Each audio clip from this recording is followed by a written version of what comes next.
We should have it about how much information the government should be allowed to collect. And we can talk about that if you want to, but the government doesn't have near as much information as Google does. So, when you look something up, somebody knows that.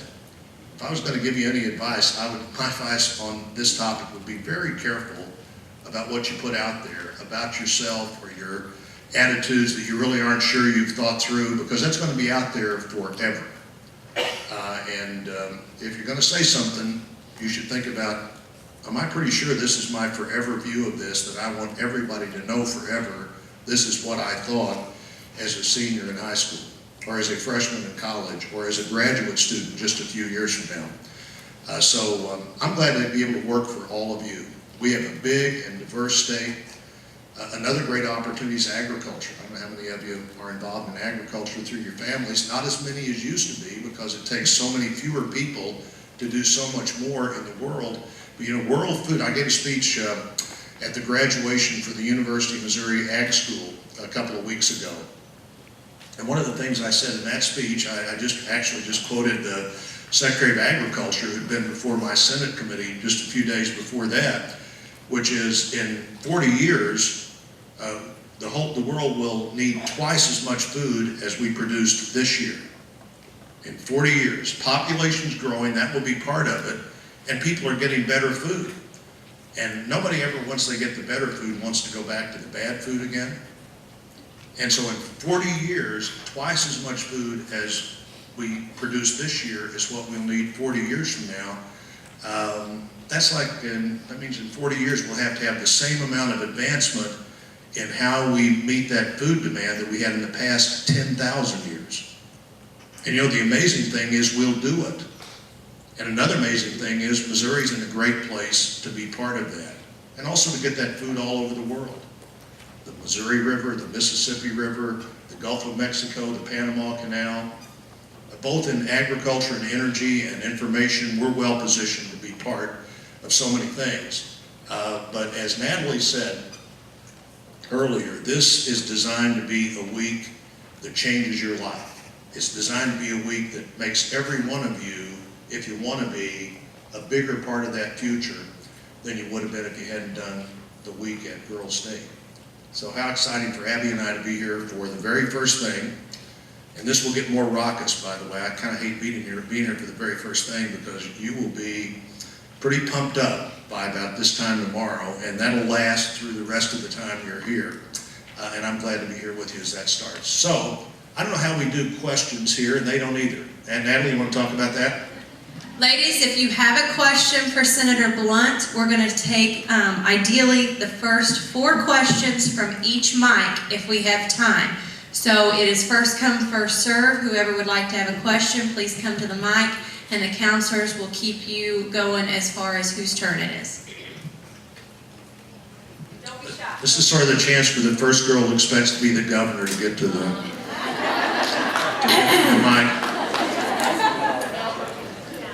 Hello, Senator. Yes, ma'am. Okay, so my question today is, what is your opinion in today's current governmental structure for teenage girls and boys, just like us, about age 17? We're not old enough to vote yet or perform many of our civic duties. How are we supposed to get involved and active in our government? Well, you're all going to be old enough to vote by the time you get to vote in a general election again. And I would say in politics and government, you can advance quicker as a volunteer than maybe anything else I know of. If you're willing to show up, and you don't have to be a voter to be a volunteer, but you all are going to be voting by, almost all of you, if not all of you, by November of 2014. So the next time this happens, am I right on that? You're all going to be voting by then, aren't you? Almost everybody. The next time we have a general election, but maybe you want to get involved in some local election before that. But go, show up, do what you need to do. I asked Abby earlier, I said, if you had any advice for these girls, what would it be? And she said, show up, be present, color within the lines. And I said, really? You think they should color within the lines? And she said, yeah. You don't want to get outside the rules of life, because that always comes back on you. So, be honest, Be dedicated. When you're supposed to show up at 8 o'clock, show up at 7:55. And before you know it, you'll be in charge of something. And then before you know it, you'll be running for something if you want to. And a second question that over the years has come up a lot is, well, what should I do to get ready to run for public office? And my advice has always been, there have only been 3 non-lawyers elected to the Senate for Missouri in 100 years, and I'm one of them. I was a history teacher. I was at one point a university president. Not a lawyer, but you need a few lawyers in government, but they don't all need to be lawyers. My advice then is, think about what you really want to do besides serve in public office and get ready for that. Because the greatest strength you can have in public office is a democracy. In a democracy is know that you don't have to do it. You're there, you do what you think is the right thing. Maybe that's what you love it and you want to do it, but you've also got something else that you knew you'd like to do too. You wanted to be a doctor, you wanted to be an engineer, you wanted to be an architect, you wanted to be, there's a place in our government for all of that background. Now healthcare is a huge issue. Being a doctor would not be on the normal traditional path of here. What would your best path be to prepare to be a public official? Right now it might be being a doctor, because healthcare is such a big thing that we're going to try to deal with. So that's what I'd say. Let's go over here to whoever's first in that line. Hello, Senator Blunt, what do you think is the best thing that you did to prepare yourself for college?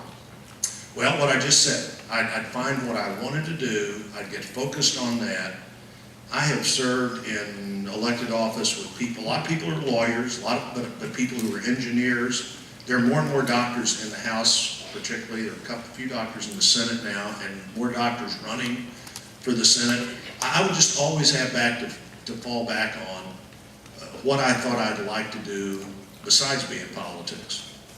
Because again, let me repeat this, is I think very important. The worst thing that can happen to you in public office is to think that you're willing to do anything to stay there. The best thing that can happen to you is, hey, I'm going to do what I think is exactly the right thing to do. If this doesn't work out, there are other things I can do. And so I get prepared that way.